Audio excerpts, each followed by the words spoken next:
ચાલો, કેમ છો બધા? જાજા કરીને બધાને જય સ્વામિનારાયણ.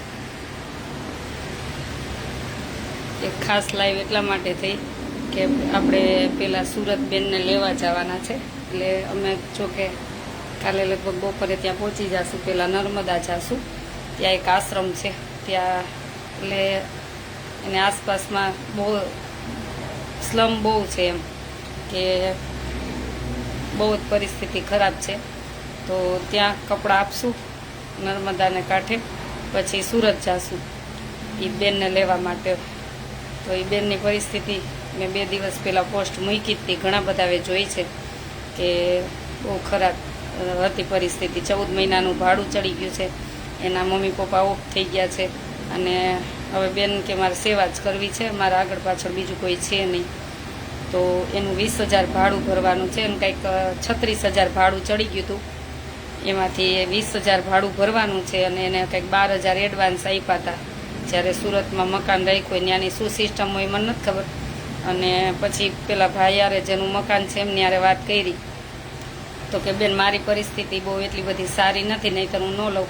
તો બેનનું 20,000 ભાડું ભરવાનું છે. ખાસ બધાને એક નમ્ર અપીલ છે કે તમને ભગવાને શક્તિ આપી હોય તો ચોક્કસ મદદરૂપ બનો, અને આપણે એ બેનનું ભાડું ચૂકવવાનું છે. જો અમે હમણાં નીકળી જ છીએ, પહેલાં નર્મદા જાશું ને પછી ત્યાંથી કાલે સુરત.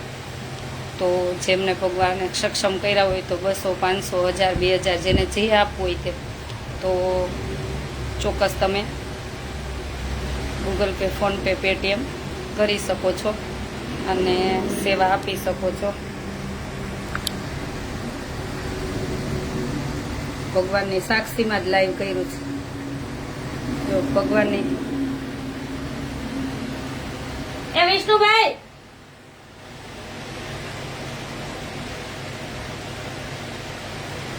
ભગવાનની સાક્ષીમાં જ લાઈવ કર્યું છે.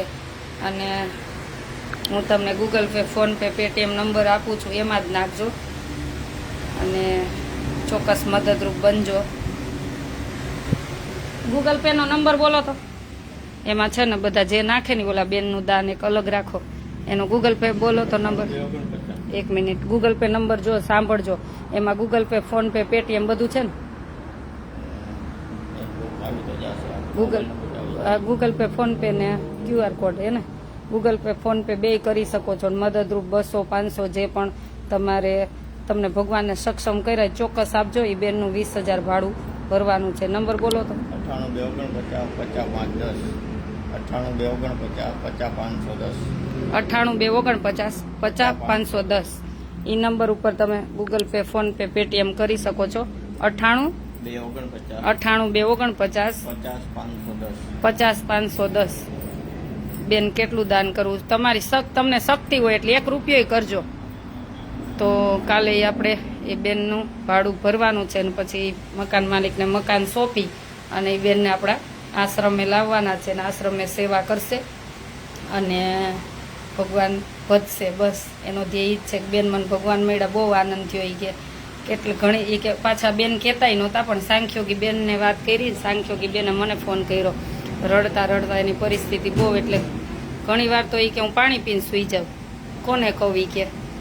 એ કે મેં 10% ગોતવા, હું કાંઈક કે ગમે તે કામ કરીને હું 10% વ્યાજ ભરીને આ ભાઈનું ભાડું દઈ દઉં. કે એટલું ટેન્શન હતું, પણ મેં કોઈ દી આવું કર્યું નથી. પૈસા ક્યાંયથી કેમ લેવાય તો ખબર જ નહોતી. હું કેમ ભાડું આપું, કે કેમ પૈસા ગોતું એમ. પછી કે સાંખ્યોગી બેનને રડતા રડતા ફોન થયો ને બેને તમારો કોન્ટેક કર્યો. તો ચોક્કસ મદદરૂપ બનજો. હજી એકવાર નંબર બોલો તો. 98 249 98 249 50 510. કેમ કે ભાઈનામાં જ નખાવીને એટલે ચોખ્ખું રહે કે એમાં જેટલું પણ યોગદાન આવે પછી એમાં ઉમેરી અને આપણે કાલે મકાન માલિકને ભાડું આપી દેશું. 98 249 98 249 50 510. એમાં ગૂગલ પે, ફોનપે, પેટીએમ કરી શકો છો. અને વિદેશથી પણ કોઈ સક્ષમ હોય ને એમ એવું થતું હોય કે હું ભાડું ભરી શકીશ, તો તમે પણ ચોક્કસ મને ફોન કરજો. મારો ફોન નંબર તો ખબર જ છે બધાને, 98 17 19 9 23 98 17 19 9 23. તો ચોક્કસ મદદરૂપ બનજો ને ભગવાનને પ્રાર્થના કરી કે આવો સમય કોઈને ન આપે એમ. એ તો જેને વીતી હોય ને એને ખબર હોય. ઘણા બહેનો એવું આમાં ઘણા ભાઈઓ ને બહેનો તે દિવસે પોસ્ટ મૂકી કોમેન્ટ કરતા હતા કે બેનને એમને મદદ કરો તો ભગવાન રાજી થાય. એમને મદદ કરી ભગવાન રાજી જ થાય, પણ જ્યાં કોઈ બીજી બેન બિચારી પીલાતી હોય ને તો એ આપણા સુધી પહોંચી શકે. એટલા માટે વિડીયોનો ધ્યેય એ છે, પોસ્ટ મૂકવાનો ધ્યેય એ છે. એટલે હું ઘણી વાર કહું કે નેગેટિવ વિચાર હોય ને, જેના નેગેટિવ જ વિચાર હોય ને એને મારા લાઈવમાં તો આવું જ નહીં, નહીંતર હું તો બ્લોક જ કરી દઈશ.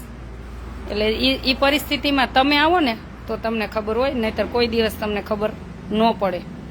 એટલે પછી બધું સાંખ્યોગી બહેનોએ મને કલોલથી સાંખ્યોગી બહેનોનો ફોન આવ્યો અને બધી વાત કરી. અને આજે પાછા બેનનો ફોન આવ્યો, બેન મને ક્યારે લેવા આવો છો? મેં કીધું કાલે જ આવી છી અને મકાન માલિકને ભાડું પણ આપી દઈ. હા, 98 249 50 510 આ નંબરમાં ગૂગલ પે, ફોનપે, પેટીએમ કરવાનું છે.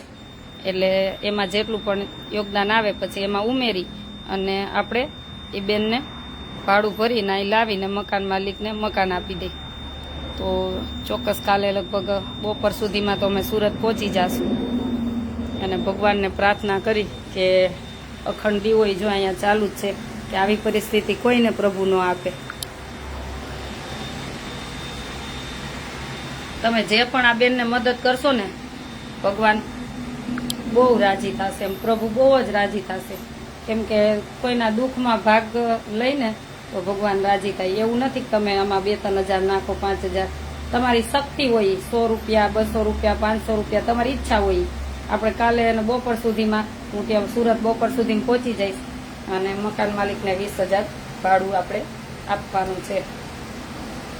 એ ભાઈ તો ઘણું બધું કહેતા હતા. મેં કીધું ભાઈ આટલું લઈ લો. અને આ તો બેન મેં કીધું વ્યવસ્થિત ને અમે ક્યાંકથી બધાને કહીને તમને આપી છીએ, ને તો ઘણા એવા બનાવ બને છે આપતાય નથી. એ પણ એ ભાઈ કે બેન મારી પરિસ્થિતિ એવી નથી, નહીંતર હું તમને એમ કહું કે નથી જોતું. કે તો ભગવાનને પ્રાર્થના કરી કે આવો સમય કોઈને પ્રભુ ન આપે.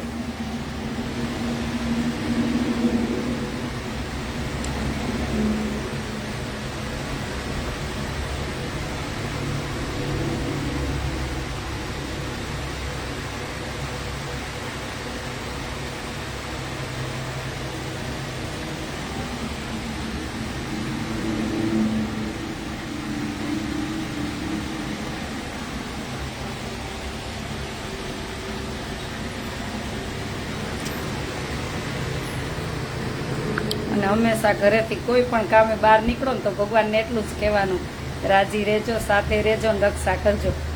હું તો જો નીકળવા ટાણે રોજે ગમે ત્યાં નીકળતી હોય દર્શન કરીને પ્રભુને એટલું કહું, તમે કહેજો. જેને માનતા હોય ને એને ભગવાન તમારી સાથે રહેશે. એક જ પ્રભુને કહેવાનું, કરતા હતા તું છો, અમે તો ખાલી એક તે બનાવેલા માટીનું પૂતળા છીએ, માટીમાં ભળી જવાના છીએ બસ. ચાલો બધાને જાજા કરીને જય સ્વામિનારાયણ. ચાલો મહારાજ.